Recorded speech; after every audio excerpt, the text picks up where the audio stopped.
Guys, again welcome back to my channel. तो ये series का ये हमारा तीसरा और आखिरी वीडियो होने वाला है, जो वीडियो होने वाला है मेरी जर्नी के ऊपर कि मैंने कैसे एक दिन में इतना सब कुछ किया था।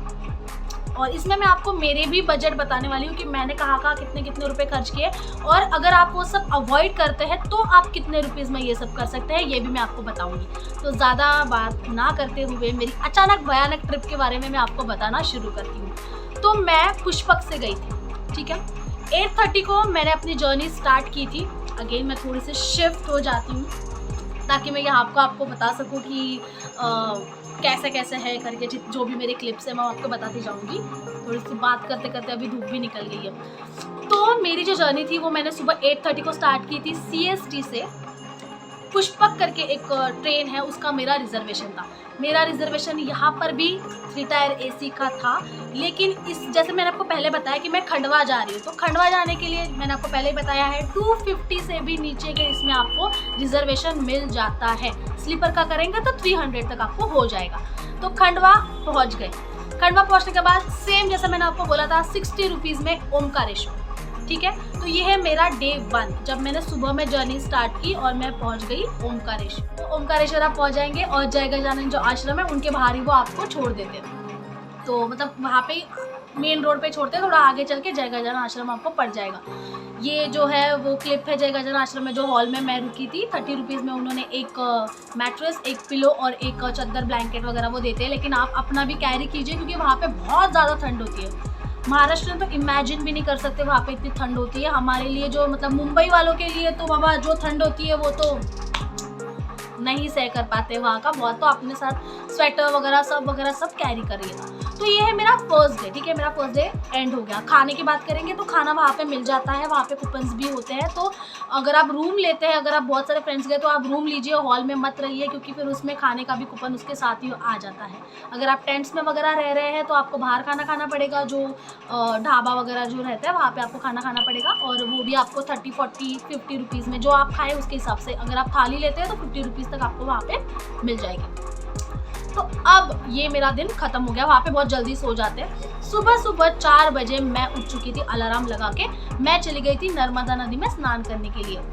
वीडियो तो यहाँ पे स्नान करने के बाद, चेंज वगैरह करने के बाद, मैंने आपको ओमकारेश्वर वाले ब्लॉग में अच्छे से डिटेल में एक्सप्लेन कर लिया है। अगर आपने वो ब्लॉग नहीं देखा तो डिस्क्रिप्शन में मैं लिंक दे रही हूँ, या फिर यहाँ पे भी कहीं पे तो मैं ऐड कर दूँगी। अगर पॉसिबल हुआ तो वहाँ पे जाके प्लीज़ वो वीडियो देख लीजिएगा। लेडीज़ के लिए भी अलग से मैंने टिप्स वगैरह सब वहाँ पे शेयर करी हुई है कि कैसे करना है। वहाँ से फिर अपने लोटे में मेरे साथ वो था, उसमें मैं नर्मदा लेके गई थी, नर्मदा माँ को ओमकारेश्वर का अभिषेक करने के लिए। अब मैं बहुत सुबह गई थी, वहाँ पे कोई मुझे लोग नहीं मिले ज़्यादा, तो मेरा एकदम दर्शन सरल एकदम सीधा हो चुका था। तो दर्शन करने के बाद मैं वहाँ पे एक हाफ एन आवर मुझे ऐसा लगता है मैं रुकी थी मेडिटेट करने के लिए, क्योंकि अगर आप ऐसी जगहों पे जा रहे हैं और जाने के बाद अगर आप मेडिटेट नहीं कर रहे हैं, अपने पीसफुलनेस के लिए कुछ कर रहे नहीं, तो कोई फ़ायदा नहीं है। तो नर्मदा नदी जी के घाट पर भी मैंने मेडिटेशन किया था नहाने के बाद। उसके बाद कपड़े वगैरह चेंज करने के बाद मैं गई थी दर्शन के लिए। वहाँ पर भी मंदिर के ही जो ये था उसमें मैं बैठ के एटलीस्ट मैंने हाफ एन आवर तो वहाँ पर मेडिटेशन किया था। मैं बैग वगैरह अपने साथ नहीं लेके गई थी क्योंकि अकेली थी मैं, तो मैं मेडिटेशन कर रही हूँ तो कौन ध्यान देगा वगैरह, क्योंकि वैसे ऐसा कुछ होता तो नहीं है, बट सेफ्टी यार, अगर अकेले जा रहे हैं तो इतना तो आपको बनता है। मैंने आश्रम में ही अपना सब कुछ रखा था, तो वहाँ पे वो एकदम सेफ रहता है। वहाँ पे हर उसके बाहर अगर आप हॉल में भी रुक रहे हैं तो उनके बाहर एक उनका रहता है जो ध्यान वगैरह सब रखता है आपके साथ। तो इसके बाद मैं फटाफट निकली थी। उसके बाद मैंने किया था ममलेश्वर जी का दर्शन। मैंने आपको वो व्लॉग में सब डिटेल में बता दिया है क्या कितना पास में क्या वगैरह सब है। उसके बाद मैंने बोट से की थी मंदाता परिक्रमा। ये मैं उसका एक वीडियो डाल देती हूँ वापस, यहाँ पे आप देख लीजिए छोटा। तो ये हो गया था मेरा, ये सब मेरा हो गया 7:30 के बीच में। तो सोचिए 4 बजे उठ के 7:30 तक मैंने इतना सब कुछ कर लिया था एकदम फास्ट, क्योंकि मेरा दूसरा कोई मोटिव ही नहीं था। मैं ज़्यादा घूमना फिरना नहीं चाहती थी, मैं सिर्फ शांति से अकेले भगवान का दर्शन लेना चाहती थी, मेडिटेट करना चाहती थी, अपने आप से एक कनेक्शन फील करना चाहती थी और एक्सप्लोर करना चाहती थी। लेकिन मैं एक्सप्लोर इन द सेंस ये नहीं करना चाहती थी कि इधर का रोड कैसा है, इधर के लोग कैसे हैं, ये सब नहीं था। मेरा मोटिव था like in a spiritual and devotional way, मेरा मोटिव ज़्यादा था। मैं चाहती थी कि मैं ये आज के दिन में ये करूँ। क्योंकि मैं आपको रीज़न भी बताती हूँ इसका, क्योंकि उस दिन था, मैं आपको डेट भी शेयर करूँगी, आप चाहिए तो आप चेक कर सकते हैं। उस दिन था सोम प्रदोष। अब प्रदोष जो होता है वो महादेव जी का सबसे मतलब इम्पॉर्टेंट दिन माना जाता है। जैसे सोमवार महादेव जी का होता है, वैसे प्रदोष जो होता है वो 13वीं तिथि होती है, लाइक 13th ऑफ हमारे जो हिंदू कैलेंडर के हिसाब से जो तिथि होती है, हर तिथि 2 बार आती है। तो जब भी 12th 13th like 13th 14th ये जो बीच बीच में हमारा जैसे हमारे आज 12 तारीख है, तो इसका मतलब ये नहीं कि हिंदू कैलेंडर के हिसाब से आज 12वां ही दिन होगा। हमारी तिथियाँ कभी भी दोपहर में स्टार्ट हो जाती है, लाइक 13वीं तिथि दोपहर में लग गई तो उस दिन भी कभी कभी प्रदोष आ जाता है। तो जो 13th होता है उसको नॉर्मली प्रदोष कहा जाता है। जो प्रदोष सोमवार के दिन आता है उसको सोम प्रदोष कहते हैं। तो उस दिन जो था सोम प्रदोष था, मेरी किस्मत से 6th डे था वहाँ पे, 5th या 6th ऑफ दिसंबर था, मैं आपको डेट बताती हूँ।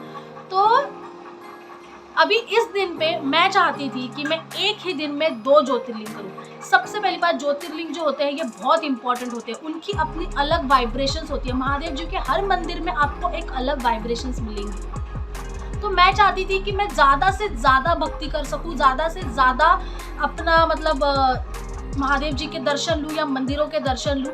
तो सोम प्रदोष का दिन जब चालू हो गया था तो मैंने सुबह सुबह ही ओमकारेश्वर जी का दर्शन ले लिया था। उसके बाद 8:30 को मैं निकली, जय गजानन आश्रम मैंने छोड़ा। उसके बाद मैं गई स्टैंड पर, ओमकारेश्वर का जो स्टैंड है वहाँ पर, बस स्टैंड, वहाँ पे 250 रुपीज़ का AC बस का मुझे टिकट मिला उज्जैन के लिए। 2 आवर्स उन्होंने मुझे कहा था, 1.5 to 2 आवर्स, लेकिन उन्होंने मुझे 3 घंटे बाद ही वहाँ पर पहुँचा दिया। तो आप उस हिसाब से अपना माइंड सेट कर लीजिए कि 2 to 3 आवर्स आपको लगेंगे ही वहाँ पर जाने के लिए। तो अब और जो है कम प्राइस में भी हो जाता है, लेकिन टाइमिंग का इशू हो जाता है। मुझे एक ही दिन में सब करना था, मैंने पैसों का इतना ज़्यादा नहीं देखा। पर अगर आप कम में भी जाना चाहते हो तो 150 रुपीज़ का भी वहाँ पे एक बस है जो बहुत सुबह सुबह है, आई थिंक 7 o'clock को है। मुझसे तो वो पॉसिबल नहीं होने वाला था और मुझे बहुत जल्दी भी पहुँचना था। तो 8:30 को मैं वहाँ पे पहुँची, 9 o'clock को मेरी बस वहाँ से निकली थी क्लिप्स। तो इसका टिकट था, अच्छी काफ़ी AC बस थी और 250 रुपीज़ का इसका टिकट था। अब मेरे साथ सीन ये हो गया था कि इन्होंने मुझे छोड़ दिया 2 किलोमीटर दूर मंदिर से, क्योंकि उनकी गलती नहीं थी। एक जो ट्रेन थी, ऑयल की ट्रेन थी, I think so petroleum oil की, जो वहाँ पे बंद पड़ गई थी। बराबर जो ये रहता है उसके ऊपर वो बंद पड़ गई थी ट्रेन। अब वो जो भैया थे उन्होंने मुझे बोला कि 1 या 1-2 घंटा यहाँ पे रुकना पड़ेगा, वो ट्रेन जब ठीक हो जाएगी तो चलेगी, फिर हम लोग सब जा सकते हैं। तो फिर मैं टेंशन में आ गई, क्योंकि मेरे को 6 बजे की रिटर्न की ट्रेन भी थी और मुझे सब देखना था, मुझे सिर्फ वो सब नहीं देखना था। और जो महाकाल लोक है वो तो इतना लंबा है कि आप मतलब पूछिए ही मत कि आपको कितना टाइम वहाँ पे लगेगा। तो मैंने ले लिया अपने बैग और मैं निकल गई चलते चलते। फिर मैंने वो पूरा, आप देख ही सकते हैं, मैंने वो पूरा, ज़्यादा दूर नहीं था, इतना भी कोई बड़ा नहीं था, बट मैं उतर गई, अकेली थी, मुझे किसी को कुछ नहीं था। मैंने अपनी बैग पकड़ी, निकल गई। फिर मैंने वो क्रॉस किया, फिर चलते चलते यहाँ पे क्लिप्स है, चलते चलते पूरा मैंने उज्जैन का स्ट्रीट एकदम एक्सप्लोर किया। तो ये भी मुझे एक अलग एक्सपीरियंस लगा। तो अच्छा हुआ कि मेरे साथ ऐसा हुआ, जो होता है अच्छे के लिए होता है टाइप्स। तो या बस फिर मैं महादेव जी का मुझे दिखने लग गया था एकदम दूर। इस वीडियो में आप देखिए, मैं बात भी कर रही हूँ वैसे कि मेरे को दूर पे दिख रहा है मंदिर करके। और फिर मैं गई, फिर मैंने वो लगा लिया जो एकदम से मैंडेटरी लुक होता है कोई भी महादेव जी के मंदिर में, केदारनाथ, उज्जैन या ऐसे कहीं भी आप जा रहे हैं तो एकदम मैंडेटरी पूरा ऐसा चंदन विंदन लगा के मैं गई। और फिर मैंने दर्शन लिया। उसके बाद मैं महाकाल लोक घूमी, ये भी आप थोड़े थोड़े क्लिप्स देख लीजिए। फिर महाकाल लोक घूमने के बाद मैं हरसिद्धि माता का दर्शन लेने भी गई थी। मैंने नवग्रह जी का जो मंदिर था वहाँ पर भी दर्शन लिया।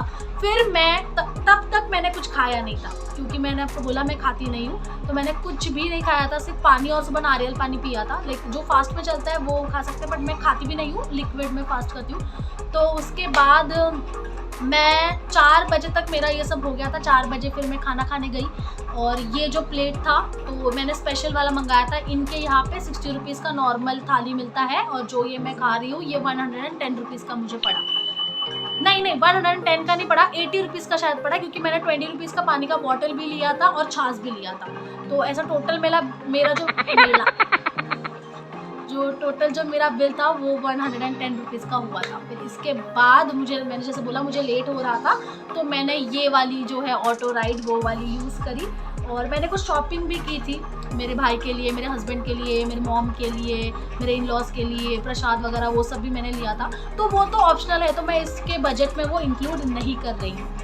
तो अब तक आपने देखा कि मेरा इतना ही खर्चा हुआ है। उसके बाद रिजर्वेशन का जो मैंने आपको बोला मेरा था अलग से, लेकिन आप जो है उज्जैन वाले ब्लॉग में आपको पता चल जाएगा। तो 300 रुपीज़ तक का स्लीपर का आपको पड़ जाएगा, और अगर आप पहले ही बुक करते तो 250 रुपीज़ में भी आपको पड़ जाएगा स्लीपर सिटिंग का। और अगर आप स्लीपर से आते हैं तो 300 to 400 500 वगैरह ऐसा हो जाता है, डिपेंड सीजन्स के हिसाब से। तो आपको उस हिसाब से प्लान करना पड़ेगा। अगर आपको बजट में और टाइम का ये है तो मैंने पहले भी बोला है कि आपको एडजस्ट करना पड़ता है बहुत जगहों पर। तो खाना वाना खाने के बाद 6 बजे की जो ट्रेन थी उस ट्रेन से मैं पहुंच गई स्टेशन, और फिर वहाँ से ट्रेन पकड़कर ये पूरा मेरा फर्स्ट क्लास का जो सफ़र वगैरह आप देख रहे हैं, बीच बीच में मैं क्लिप्स डालती जाऊँगी।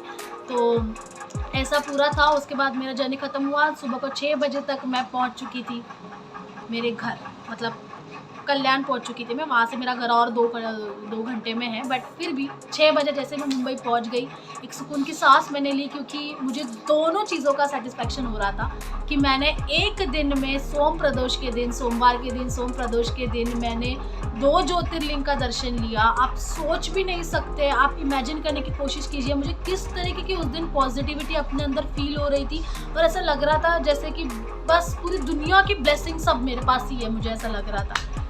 तो मुझे बहुत अच्छा लगा। तो अगर आप भी ऐसे कुछ अतरंगी अचानक भयानक ट्रिप्स करना चाहते हैं तो ये आपके लिए एक अच्छा ऑप्शन है, क्योंकि ये दोनों बहुत पास में है। दोनों ज्योतिर्लिंग जो है वो एक दूसरे से एकदम बस 2 या 3 घंटे की दूरी पर है, तो कर सकते हैं। लाइक एक ही स्टेट में एक ही जगह पे आसपास पे 2 या 3 घंटे की दूरी पर 2 ज्योतिर्लिंग का अगर आपको दर्शन एक दिन में करने को मिल रहा है तो व्हाई नॉट।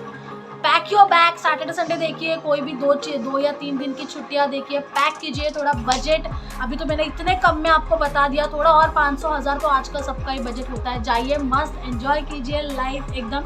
इसी के साथ मेरी ये जो 3 वीडियोस की सीरीज थी वो आज ख़त्म होती है। बात कर करके मैं काफ़ी थक चुकी हूँ, आपको मेरी आवाज़ में शायद बदल भी दिख रहा होगा।